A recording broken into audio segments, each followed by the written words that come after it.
Class 9 chapter 1 the fun they had. ये एक story है जिसमें भविष्य के बच्चे जो हैं हमारे वर्तमान समय के बारे में किस तरह की पढ़ाई होती है, उन बच्चों के साथ कैसी व्यवस्था थी, किस तरह का स्कूल एडमिनिस्ट्रेशन था, कैसी मतलब ओवरऑल कहा जाए तो सारा का सारा जो आज के समय में जो एजुकेशन सिस्टम है उस एजुकेशन सिस्टम को आगे फ्यूचर डेज के जो बच्चे होंगे, अपकमिंग जनरेशंस जो होगा, वो किस तरह से देखता है उसे समझना है। इस स्टोरी में ये एक स्टोरी जो है इसको नरेट किया गया है भविष्य के लिए, जब किताबें और आज के जो स्कूल्स जो हैं वो नहीं रहेंगे संभवतः।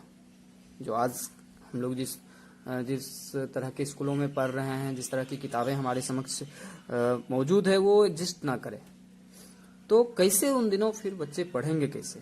तो ये जो नीचे कुछ डायग्राम्स दिए हुए हैं और टाइटल है स्कूल्स ऑफ द फ्यूचर, यानी भविष्य के विद्यालय। भविष्य में किस तरह के स्कूल होंगे।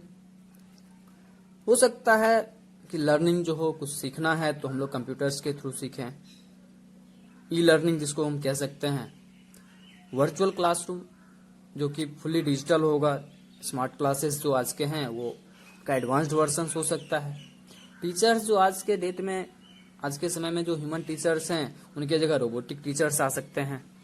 और जो भी टेक्स्ट जो आज आप किताबों में देख रहे हैं, जो आपके सामने आज के समय में जो भी हम किताबें देखते हैं उनमें जो टेक्स्ट है वो टेक्स्ट ना रह के वो ई टेक्स्ट हो जाएगा। E text that means via internet आप उसको देख सकते हैं, आगे बढ़ा सकते हैं। तो सबसे बड़ी बात है कि इसमें कुछ चीजें हैं जो सामान्य तौर पे देखनी है कि सबसे बेहतरीन आपको आपके विद्यालय के बारे में क्या लगता है और आज के समय में हम क्या चाहते हैं। हमारी मंशा होती है कि हम अपने विद्यालय में कुछ न कुछ चेंजेस देखें और वो चेंजेस क्या हो सकते हैं सो देखना है। ये एक तरह से कहा जाए तो ये एक्टिविटी टास्क था। तो एक और सवाल है, क्या आपने कभी टेलीविजन पे किताबों को पढ़ा है या कंप्यूटर स्क्रीन पे वर्ड्स को आपने देखा है। तो कह रहा है कि आप इमेजिन कर सकते हैं, क्या आप इमेजिन कर सकते हैं, कल्पना कर सकते हैं कि हो सकता है कि आने वाले समय में सारी किताबें जो हो कंप्यूटर्स पे हो और जो आज हमारे सामने जो प्रिंटेड पेपर्स पे जो किताबें आ रही हैं वो ना हो। क्या ऐसी किताबें आज के जो छपी हुई जो किताबें हैं उनसे बेहतर होंगी। तो इन्हीं विषयों पे आधारित ये कहानी है द फन दे हैड, यानी दे ये आया है उन लोगों के लिए। उन लोगों मतलब क्या, ये कहानी चूंकि भविष्य में निर्धारित की गई है, भविष्य को देखते हुए लिखा गया है, तो उन लोगों के लिए मतलब वर्तमान समय के जो बच्चे हैं उनके बारे में। तो एक कैरेक्टर है मार्जी। मार्जी even wrote about it that night in her diary on the page headed 17 May 2157 she wrote today Tommy found a real book। इसमें क्या है कि मार्जी ने इसे उस रात अपनी डायरी में लिखा था और शीर्षक था 17 मई 2157। उसने लिखा आज टॉमी को एक रियल बुक, एक सच्ची किताब, एक वास्तविक किताब, नॉट अ ई बुक जिसको हम कह सकते हैं ई बुक यानी क्या, जो इंटरनेट पे अवेलेबल हो, जो इंटरनेट पे मौजूद है वो नहीं, वास्तविक छपी हुई जो प्रिंटेड पेजेस वाली जो किताबें आती हैं वो। करा it was a very old book. Margie's grandfather once said that when he was a little boy his grandfather told him that there was a time when all stories were printed on paper.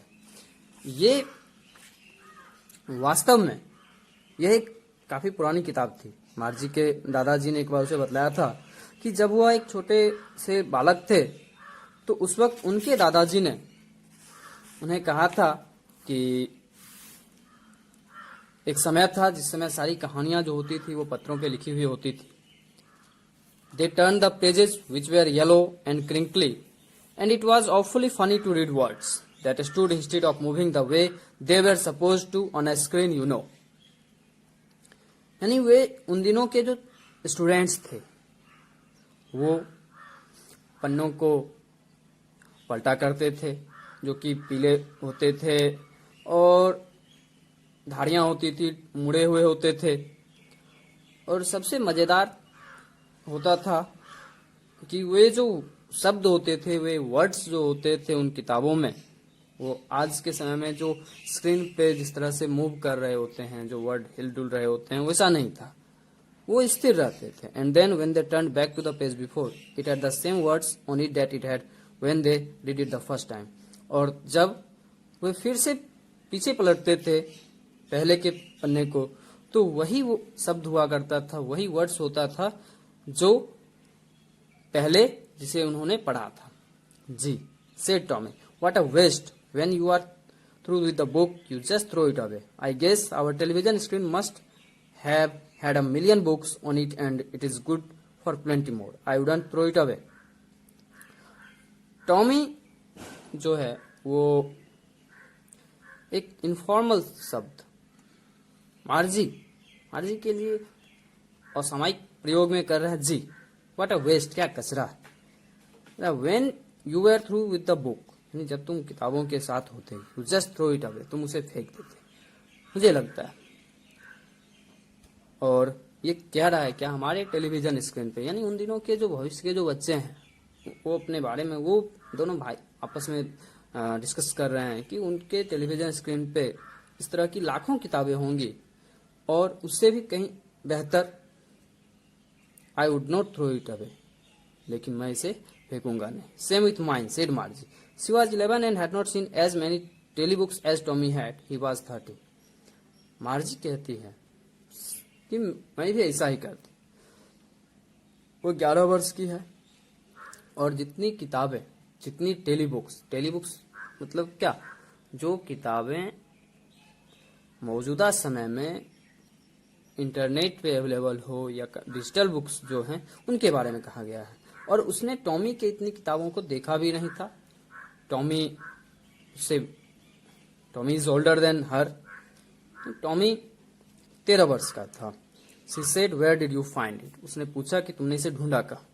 In my house, he pointed without looking, because he was busy reading in the attic. उसने पूछा, मार्जी Tommy से पूछ रही है कि तुमने इसे ढूंढा कहाँ, तुमने इसे कहाँ पाया?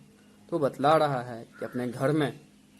वो बिना इशारा किए हुए, वो इसे देख नहीं रहा है, पढ़ने में मशगूल है, पढ़ने में व्यस्त है, पढ़ने में काफी बिजी था। और वो एटिक छज्जा, छत से सटा हुआ हिस्सा जिस पे सामान, प्राय लोग सामान रखने में उसको प्रयोग में लाते हैं, उसको एटिक कहा जाता है। वो छज्जे पे बैठा हुआ है और वहां से बिना मुड़े हुए, बिना देखे हुए वो इशारों में बोलता है, व्हाट इज इट अबाउट। तो मार्जी फिर उससे पूछती है कि ये किस बारे में। स्कूल, यानी school. मार्जी was scornful. School? What's there to write about school? I hate school. मार्जी डरी हुई थी, मार्जी भयभीत थी। वो सोच रही, स्कूल के बारे में होता क्या है स्कूल के बारे में लिखना क्या है। आई हेट स्कूल, मुझे स्कूल से नफरत है। वो कहती है कि मुझे स्कूल से नफरत है। मार्जी always hated school, but now she hated it more than ever. The mechanical teacher had been giving her test after test in geography, and she had been doing worse and worse until her mother had shaken her head sorrowfully and sent for the county inspector. मार्जी हमेशा से school से नफरत करती थी, लेकिन अब तो इसे पहले से भी ज्यादा नफरत उसने करना शुरू कर दिया। और ये मैकेनिकल टीचर, यानी मशीनी, यांत्रिकी शिक्षक जो उसके थे, जस्ट लाइक रोबोटिक टीचर इसको हम कह सकते हैं, जस्ट लाइक मशीन। तो वो से एक के बाद एक टेस्ट ले रहा था ज्योग्राफी में, और वह बद से बदतर किए जा रही थी। और तब तक उसकी माँ ने तकलीफ में आके, काफी दुखी होके अपने सिर को थाम लिया और उसको किसके लिए, काउंटी इंस्पेक्टर को बुलवाया। काउंटी इंस्पेक्टर एक व्यक्ति होते हैं जिनकी चर्चा की गई है, वो खास करके उसकी मरम्मत, यानी अगर किसी तरह का फॉल्ट आ रहा हो सिस्टम में, तो उसको दुरुस्त करने वाले व्यक्ति जो हैं वो काउंटी इंस्पेक्टर थे। He was a round little man with a red face and a whole box of tools with dials and wires. He smiled at Margie and gave her an apple, then took the teacher apart. Margie had hoped he would not know how to put it together again, but he knew how all right, and after an hour or so there it was again, large and black and ugly, with a big screen on which all the lessons were shown and the questions were asked. That was not so bad. वो county inspector, वो एक छोटा कद का मोटा व्यक्ति था, लाल चेहरा था, और अपने साथ एक बक्से में डायल्स और वायर्स जो भी रिक्वायरमेंट थी, जिन चीज़ों की रिक्वायरमेंट थी वो सारी चीज़ें उपस्थित थी। वो मार्जी को देख के मुस्कुराता है, उसे एक सेब देता है और फिर उस मैकेनिकल टीचर को अपने साथ लेके अलग जाता है। मार्जी ने आशा किया था कि वो उसके बारे में वो उसे दुरुस्त करना नहीं जान रहा हो, लेकिन वो सही जानता था और 1 घंटे में ही दोबारा उसका मैकेनिकल टीचर जो था वो दुरुस्त सही स्थिति में मौजूद था। वही बड़ा सा काला सा धब्बा, उदासीन, एक बहुत बड़े स्क्रीन के साथ जिसपे सारे लेसन्स जो थे वो दिखाई दे रहे थे और सारे सवाल जो थे पूछे जा रहे थे। That was not so bad, और वो उतना बुरा नहीं था। Most was the slot where she had to put homework and test papers, और the part that Margie hated most was the slot where she had to put homework and test papers. यानी जो हिस्सा इसको सबसे ज्यादा सर्वाधिक मार्जी जिससे नफरत करती थी वो हिस्सा था, वो खंड था जिसमें उसे होमवर्क डालने थे और टेस्ट पेपर सबमिट करने होते थे। She always had to write them out in a punch code they made where her learn when she was 6 years old। उसे हमेशा लिखना होता था उन्हें एक पंच कोड में, स्पेशल कोडिंग होती थी जिससे कि वो कुछ चीज सीखती थी, और ये वो महज 6 साल की आयु से कर रही थी। And the mechanical teacher calculated the marks in no time, और वो मशीनी शिक्षक, वो मैकेनिकल टीचर जो उसका था, वो अंकों की गणना बिना किसी समय गंवाए हुए, मतलब काफी कम समय में किया करता था। Okay, thank you.